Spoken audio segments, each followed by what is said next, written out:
दोस्तों, आप सभी को ज्येष्ठ माह की अमावस्या तिथि यानी कि वट सावित्री पूजा की हार्दिक शुभकामनाएं एवं बधाई। दोस्तों, आज की इस वीडियो में हम आपको 2025 में पड़ने वाली वट सावित्री पूजा के बारे में संपूर्ण जानकारी देने जा रहे हैं। जैसे कि इस साल यानी कि साल 2025 में वट सावित्री का व्रत कब रखा जाएगा, इसकी पूजा का शुभ मुहूर्त क्या है, पूजा विधि क्या रहने वाली है और इस दिन आपको क्या खाना चाहिए एवं क्या नहीं खाना चाहिए, कौन सी चीज है जो हमें दान में देनी चाहिए और कौन सी चीजें हैं जिसका दान हमें भूल से भी नहीं करना चाहिए। साथ ही हम जानेंगे कि वह कौन सी महिलाएं हैं जिनको वट सावित्री पूजा का व्रत गलती से भी नहीं रखना चाहिए, एवं यह भी जानेंगे कि वट सावित्री की पूजा आपको कैसे करनी है। पहली बार यदि आप व्रत रख रहे हैं तो क्या क्या सावधानियां आपको इस दौरान बरतनी चाहिए, एवं वट सावित्री पूजा के दिन आपको कौन सी किस विधि से पूजा करनी, किस दिन पूजा करनी है, पूजा का शुभ मुहूर्त क्या रहेगा, पूजा विधि क्या रहेगी, यह समस्त जानकारी आज हम आपको इस छोटी सी वीडियो के माध्यम से बताने जा रहे हैं। दोस्तों, आपसे निवेदन है कि वीडियो के अंत तक आपको बने रहना है। वीडियो को काट काट कर नहीं देखना है, वीडियो को पूरा ही देखना होगा, तभी आपको संपूर्ण जानकारी प्राप्त होगी। दोस्तों, वट सावित्री व्रत के दिन चाहे कुछ करना या ना करना, और यह एक काम जरूर से करना, अखंड लक्ष्मी और सौभाग्य की प्राप्ति होगी। दोस्तों, आज की वीडियो बहुत ही महत्वपूर्ण है, तो इस वीडियो को खास करके सुहागिन महिलाओं तक जरूर से शेयर कर दीजिएगा, क्योंकि वट सावित्री का व्रत शादीशुदा महिलाओं के लिए ही है। तो दोस्तों, चलिए वीडियो में आगे बढ़ते हैं, पर उससे पहले यदि आप भी अपने जीवन में भगवान भोलेनाथ एवं माता पार्वती जी की असीम कृपा, उनका आशीर्वाद प्राप्त करना चाहते हैं तो कमेंट बॉक्स में ओम नमः शिवाय जरूर लिख दें। दोस्तों, वट सावित्री व्रत हिंदू धर्म का एक प्रमुख त्योहार है जो कि साल में एक ही बार आता है। वट सावित्री का व्रत सुहागन महिलाएं अपने पति के लंबी उम्र एवं स्वस्थ निरोगी जीवन के लिए करती हैं। हर वर्ष यह सावित्री व्रत ज्येष्ठ मास की अमावस्या तिथि के दिन रखा जाता। आज इस वीडियो में हम जानेंगे कि वट सावित्री व्रत कैसे करें। नहाए खाए से लेकर पारण तक की संपूर्ण जानकारी आपको सिर्फ इसी वीडियो के माध्यम से प्राप्त हो जाएंगी। साथ ही हम आपको शास्त्रों के अनुसार पति की कुशलता के लिए इस दिन कौन सा श्रृंगार आपको करना चाहिए, यह भी आपको बताएंगे। तो दोस्तों, पंचांग के मुताबिक वट सावित्री व्रत ज्येष्ठ मास की अमावस्या तिथि पर रखा जाता है। इस साल ज्येष्ठ माह की अमावस्या तिथि की शुरुआत 26 मई 2025 को दिन में 12:11 पर हो रही है। इसका समापन 26 मई 2025 को दिन में 12:11 पर हो रहा है। अगले दिन यानी 27 मई 2025 को दिन में 12:11 पर हो रही है। 2025 को सुबह 8:31 पर होगा। ऐसे में 26 मई 2025 को वट सावित्री व्रत का व्रत रखा जाएगा और इसके एक दिन पूर्व यानी कि 25 मई को हम नहाए खाए करते हैं। तो नहाए खाए के दिन आप सबसे पहले नाखून काट लीजिएगा, उसके बाद बोल दो लीजिएगा, और इस दिन हमें शुद्ध सात्विक भोजन करना चाहिए, यानी लहसुन, प्याज, बैंगन, मसूर की दाल के बिना आपको इस दिन भोजन ग्रहण करना चाहिए, क्योंकि यह सभी चीजें तामसिक प्रवृत्ति की होती हैं, जिस वजह से वट सावित्री के व्रत में इन्हें खाना निषेध माना जाता है। साथ ही आप इसी दिन अपने दोनों हाथों में मेहंदी जरूर लगा लें, क्योंकि देखिए दोस्तों, मेहंदी और महावर सुहागन स्त्रियों की शान होती है। इसलिए आप इस दिन यदि कोई विशेष प्रकार के साजो श्रृंगार नहीं कर पाते हैं तो आप कम से कम मेहंदी और महावर जरूर लगा लें। और अगर आपके घर में वट सावित्री व्रत के दिन ठेकुआ बनाने की परंपरा है तो आप ठेकुआ भी नहाए खाए के दिन ही बना लें। और उसके अगले दिन हम व्रत रखेंगे तो व्रत के दिन आप लोग सुबह जल्दी उठ जाइएगा। सुबह जल्दी उठकर आप स्नान कर लीजिएगा और इस दिन हमें लाल पीला वस्त्र पहनकर ही पूजा करनी चाहिए।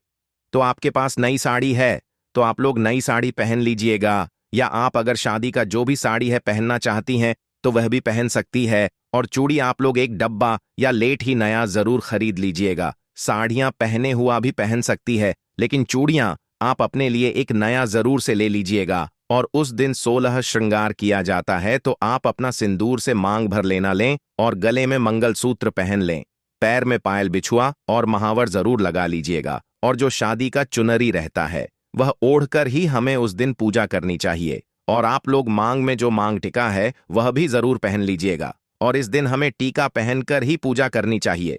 सुहाग का सबसे बड़ा प्रतीक टिका होता है, तो आप लोग टीका जरूर पहन लीजिएगा। और दोस्तों, कई बार क्या होता है कि बहुत सारे लोगों के आसपास वट वृक्ष नहीं होता है, या जो किसी कारणवश नहीं जा सकते हैं। ऐसे लोग अपने घर में कोई छोटा सा वट वृक्ष खरीद कर ला सकते हैं, या वृक्ष की टहनियों को भी लाकर उनकी विधिवत पूजा कर सकते हैं। लेकिन वृक्ष के पास जाकर पूजा करना अधिक पुण्यकारी होता है, इसलिए जब तक बहुत जरूरी ना हो तब तक घर में पूजा ना करें। लेकिन दोस्तों, ध्यान रखिएगा, वट सावित्री पूजा के दिन कभी भी हमें बरगद की टहनी नहीं तोड़नी चाहिए। तो आप लोग एक दिन पहले ही बरगद यानी कि वट वृक्ष की टहनियां मंगवा कर रख लीजिएगा, और 26 मई की पूजा में उसी टहनी का इस्तेमाल आप कर लें। इस पूजा में गौरी गणेश का सबसे पहले पूजन किया जाता है, उसके बाद ही हम वट वृक्ष की पूजन करते हैं। और आप गौरी माता हल्दी से बना लीजिएगा और सुपारी में कलावा लपेटकर गणेश जी बना लीजिएगा। अब आप एक लाल कपड़ा ले लीजिएगा, उसके बाद ही पूजन करते हैं। फिर चावल के आटे में थोड़ा सा हल्दी मिक्स करके हमें अपन बना लेना चाहिए वट वृक्ष में लगाने के लिए। और श्रृंगार की सामग्री भी चढ़ाई जाती है, तो आप अपने लिए भी चढ़ा लीजिएगा, और कुछ श्रृंगार की सामग्री हमें दान भी करनी चाहिए। और इस दिन जो भी सीजन फल है वही प्रसाद में चढ़ाया जाता है, जैसे कि तरबूज, खरबूज, पपीता, अंगूर, आम, जो कुछ भी आपके उधर मौसमी फल अभी उपलब्ध हो, उस फल को आप जरूर चढ़ाएं। और फिर वट वृक्ष को आपको हवा जरूर करना है, यानी कि आप बांस से निर्मित पंखे से वट वृक्ष जी को हवा जरूर कर दें। एक पंखा से आप अपने पति को हवा करती हैं और दूसरा पंखा दान किया जाता है, तो 2 पंखे की जरूरत होती है। और पूजा पाठ करने के बाद हम परिक्रमा करते हैं। तो परिक्रमा करने के लिए आपके पास अगर कच्चा सूट है तो वह ले लीजिएगा। अगर कच्चा सूट नहीं है तो आप मौली धागा से भी परिक्रमा कर सकते हैं। और नियम तो है 108 परिक्रमा हमें करनी चाहिए। अगर 108 आप करने में सक्षम हैं तो 108 कीजिएगा, नहीं तो आप अपनी शक्ति अनुसार 11 बार, 20 बार या 51 बार भी परिक्रमा कर सकते हैं। और परिक्रमा करते समय आप लोग ध्यान दीजिएगा, अगर आपका धागा मान लीजिए खत्म हो जाए, फिर भी आपको परिक्रमा रोकना नहीं है। धागा खत्म हो जाए तो आप वहीं धागे को बांध के परिक्रमा करते रहें।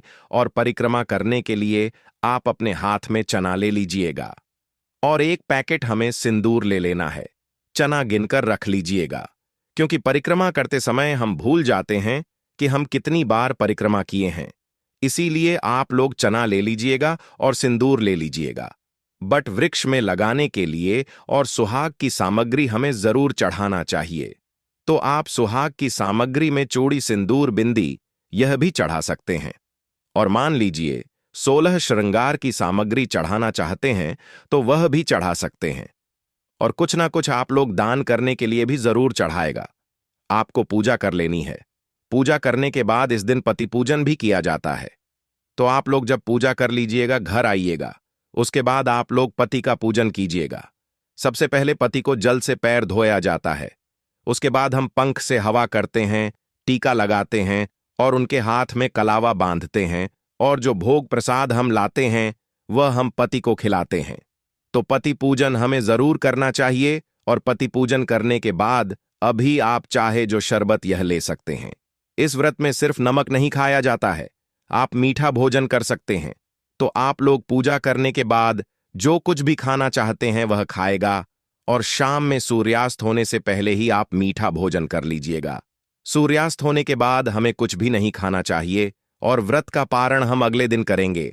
और इस बार वट सावित्री व्रत 26वें दिन सोमवार को है और नहाए खाएं 25वें दिन रविवार को है।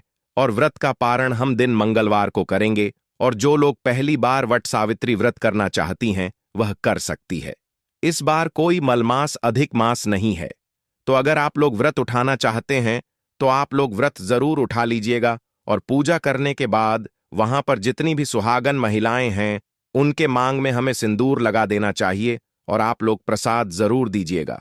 दोस्तों, आप साधारण तरीके से भी पूजा कर सकते हैं।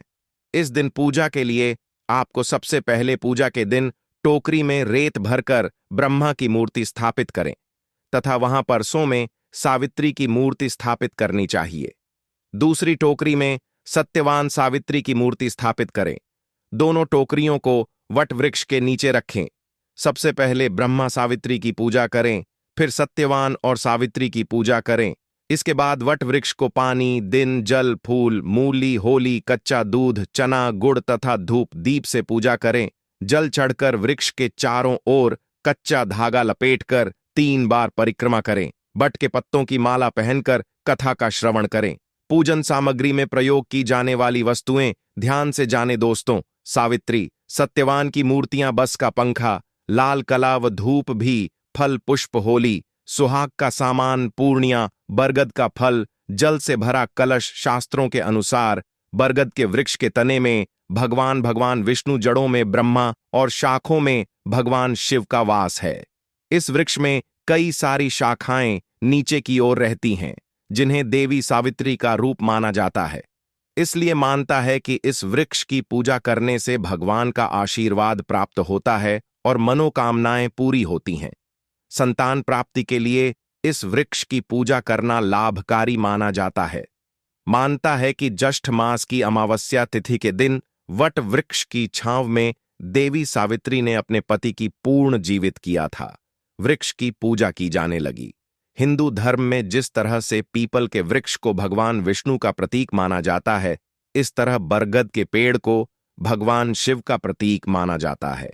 मानता है कि तीर्थंकर रश्मिताव ने ही अक्षयवट के नीचे तपस्या की थी। इस स्थान को प्रयाग में रक्तदेव तपस्थली नाम से भी जाना जाता है। दोस्तों,